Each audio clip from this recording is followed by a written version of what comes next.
Já, eftir bara flottan fyrri hálfleik þá gjörsamlega hrinnur þetta í seinni. Hver svona fyrsta skýring? Mér náttúrulega bara, mér finnst þetta bara að vera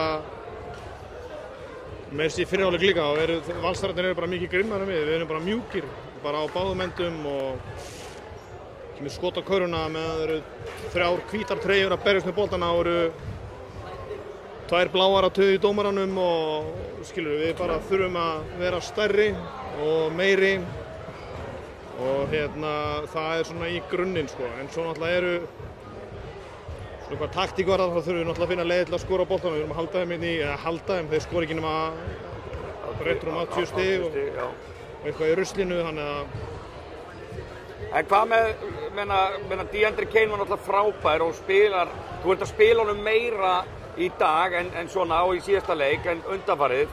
Hann virkar dálítið þreyttur hérna í dag, eða hvað? Var það bara vörnin og Eikoks, þú veist, hann er með 0-13 í hérna þrýstum.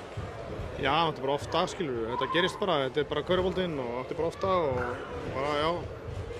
Og bara eins og allt liðið bara sóknarlega, við vorum bara, já, vantaði bara óbúslega mikið hjá okkur upp á og þannig að sérstaklega á þeim endanum og svo bara finnst mér bara þeir bara áthösla okkur eins og sagt sko.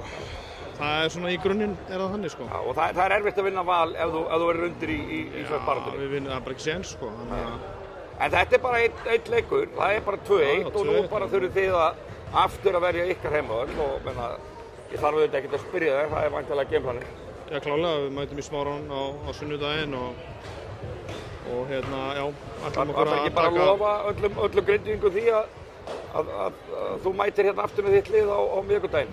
Jú, ég ekki bara segja það. Við bara, já, ætlum okkur að taka sigur á sunnudaginn og byrjum á því og svo sjáum við til. Robert, takk. Takk.